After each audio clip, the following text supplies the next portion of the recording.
The essence of an ebb tide is a lack of proper respect for the macro environment. Why is it so important to observe the macro environment? Because a lot of young entrepreneurs, driven by passion, rush into certain tracks, create some products, and immediately try to enter the market. But many times, it's even more important to plan carefully before taking action. Entrepreneurs must clearly understand the era they are in, the regional environment, the economic structure, and how future trends will impact the industry they are involved in. Buffett talks about structural moats. For a consumer business to become the choice of everyday people and stand out among all competitors, it must have a structural competitive advantage, not just some methodologies that work in a particular city or region. This is the difference between running a business and building a lasting enterprise. Entrepreneurs often ask me why new consumer brands rise quickly in the past couple of years, but also fade just as fast.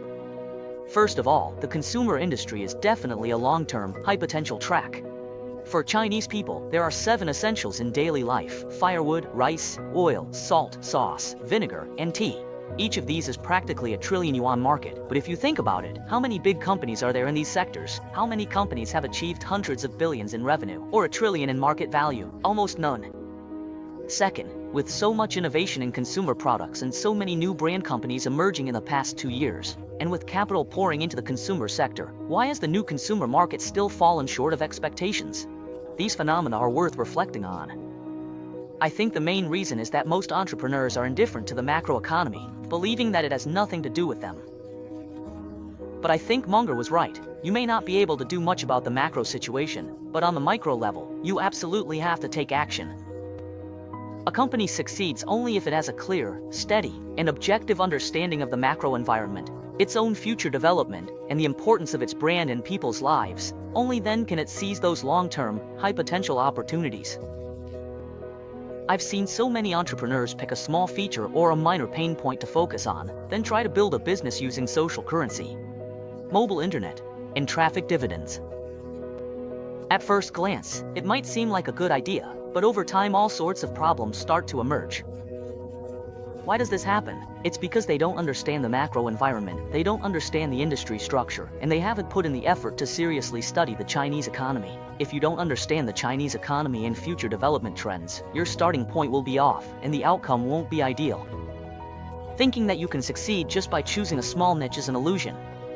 Sometimes, we systematically misjudge by turning our personal consumer experiences or scenarios happening around us into the logic for starting a business or making investments. Investment and entrepreneurship are the results of scientific practice guided by methodology, whereas consumer interests are highly individualized. I've served as a lecturer at many universities like Tsinghua and Peking University, guiding young entrepreneurs, and I've found this problem to be very serious. Most entrepreneurs tend to choose a small niche, a niche product, targeting a small group of people, and then try to play the traffic game. It looks great on the surface, because the market does seem to offer this opportunity.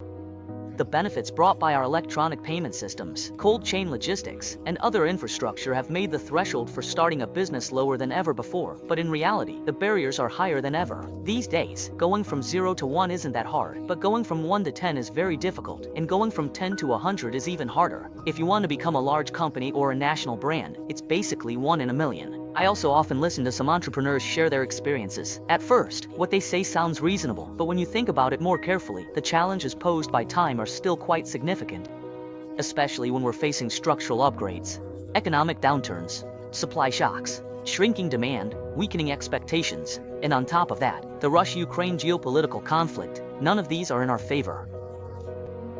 In this new environment, how can a fragile small or medium-sized company cope with competition and pressure? First and foremost, you have to survive. That's a very important skill. China has 1.4 billion people, making it the largest single market in the world. It also enjoys the best infrastructure advantages and human resource base globally, along with a very supportive entrepreneurial environment. Just like I mentioned earlier, going from 0 to 1 isn't hard these days, as long as you have a dream and the courage to go for it. Because per capita income in China is quite spread out, there are clear layers in consumer spending. So, no matter what kind of entrepreneurial product you choose or how you price it, you can always find a relatively effective market among the 1.4 billion people. Plus, thanks to mobile internet, online channels can further expand and amplify your reach. Some companies that get media coverage might still be popular with investors, but their financial statements and operating cash flow are actually in terrible shape. If you look at their ability to survive, the chances of actually becoming a long-lasting, branded consumer company are probably very slim. Jiang Manchun once said something I really agree with: the demographic dividend and the traffic dividend are gone, but the dividend of winning people's hearts and the brand dividend are just beginning. Among the Fortune Global 500, China has more than 140 companies, ranking first in the world, but among the top 100 brands, there's only one from China, Huawei, which is ranked 83rd. I believe that only when more Chinese companies make it into the world's top 100 will China's economy truly be strong. So I hope all entrepreneurs and people working in the consumer sector realize that the uniqueness of the Chinese market makes us mistakenly believe that choosing a small niche can also lead to success.